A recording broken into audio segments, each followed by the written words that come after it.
Hello, honorable members of the clan. So, welcome to my YouTube channel. As I had promised you guys a very long time ago regarding the conspiracy theories regarding what I think happened on the 26th of October 2014 at the Khumalo house, where Senzo Meyiwa unfortunately lost his life.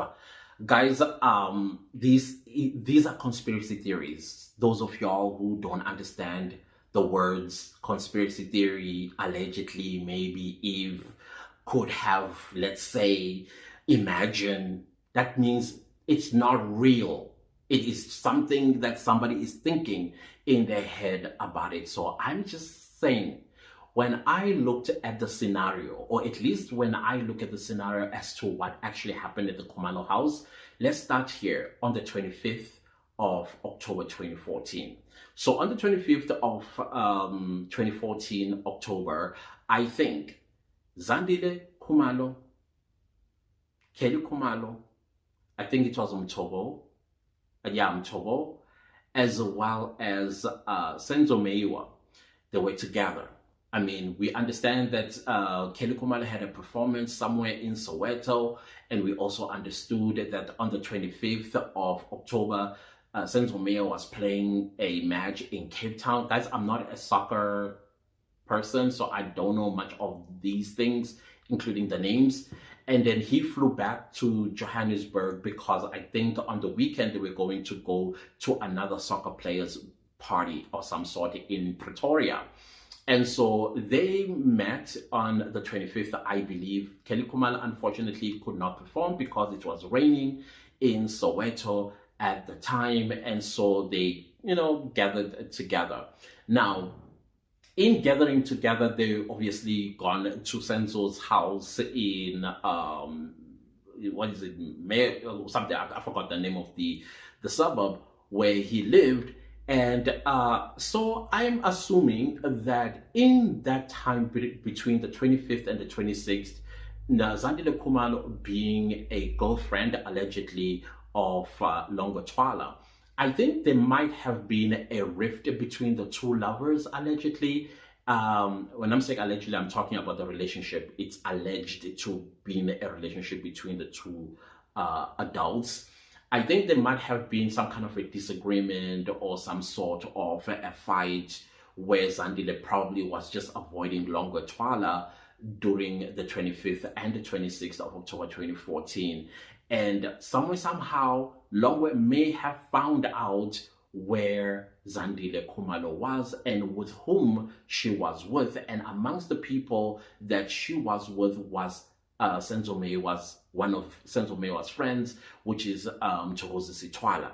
So I'm assuming that might have built some sort of anger. Like, Undrela Gabu Senzo is taking my girlfriend and PIMPing her to his friends. So he was not quite sure where exactly will he get them. So I'm just thinking that if there had been 205s of the calls that came, or maybe not, just making sure that they're covering everything. The police would have gotten the 205 of Longo Twala as well as Zandile Khumalo to see if there was any communication on the 25th, 26th of October 2014. But we never heard of such, because that would have at least given us an idea that Longo indeed did try to communicate with his alleged girlfriend, Zandile Khumalo.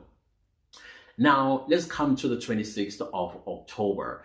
26th of October, they go to Midrand, and I think they were going towards the party in Pretoria, but they changed their minds because they ended up going to a go-kart place where they go-karted, and then they went to Wimpy, had breakfast. And instead of proceeding to Pretoria, they decided, hey, let's go hang out in Vosloorus. Because somehow, I think Senzo may have changed his mind about going to the party. And anyways, going to the party, he was going to have to depart from Kelly, Zandile, maybe mostly with Kelly and Zandile, because he would have taken Mtobo, and Tumelo Madlala was coming from KwaZulu-Natal, Durban at this time, so that he would have gone to the party with Mtobo, Tumelo, and his wife Mandisa to the party in Pretoria. So instead, what Mchokozizi did was like, hey, you know what? Can I go home? I think he was staying in Katlehong or something like that. And they will drop him there. And then probably later, then they will pick him up and they will proceed to the party in Pretoria. And Tumelo, on his way coming from Durban, he'll be picked up in Katlehong, and then they all go to the party. So I think somehow, Senzo may have decided, I'm no longer going to go to the party. Instead, let's hang out together.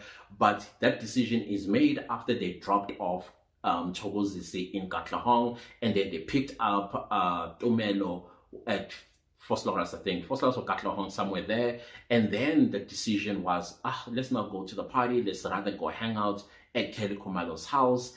And then we have to go to, what's his name, Longotwala. I think at some point, Longotwala does finally get hold of his alleged girlfriend, Zandile. And then she says, oh no, we are at home in Vosloorus hanging out. And so maybe he was shouting, angry, or he decided, you know what, instead of, calming down, doing whatever that he needs to do to calm down, allegedly he takes his father's 38. I think that 38 was taking it to intimidate somebody. Either was to intimidate Senzo or was to intimidate Uzandile. Whichever way, it was intimidation, all driven by anger. You know, when you are so angry, you black out. I think that's a type of anger that Longwe may have had.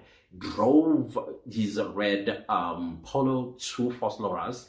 At this point, they are seated and they're watching a match on television, and then he sends an SMS to the alleged girlfriend that is outside, and then next thing he comes in. I mean, we do hear in the testimony of Mchokozisi as well as Tumelo that when Longwe walked in, he did not greet. He looked, obviously, I think he was angry.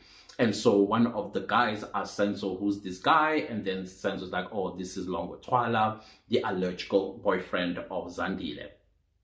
And I think this is where things started to happen. There might have been a bit of an argument between Zandile and Longwe. And I don't know, maybe it was like, why are you making a fool of me? And there's a chance that Senzo may not have liked the tone of Longwe's voice. Maybe he stood up to come and defend Zandile. Probably they might have also throwing of hands here and there. And so Senzo, being the gentleman that he was, and then when he just about to grab, I think, Ulongwe, this is when he whips out the 38. When he whips out the 38, probably he points it at Senzo and says, when Gabi, you are selling my girlfriend to your friends, and this is not the first, whatever the argument was. And so he's pointing, probably Senzo is like, hey, bro, chill. We were just chilling, nothing happened, or whatever the case is. And you know, whenever a gun is loaded, sometimes the finger might move or something. And then I think this is where the gun may have gone off and shot Senzo in the chest. I'm just thinking. But the eyewitnesses say that there were 2 shots that they've heard, as well as the eyewitnesses in the house say that they heard one say 3, one says 2. And so I think maybe the first one was a warning shot that you shot on the floor. It's like, I'm going to shoot for real. Boom. You see, this is loaded. And maybe this is where the scuffle happened for the gun, and then it went off. Okay, that's the first scenario.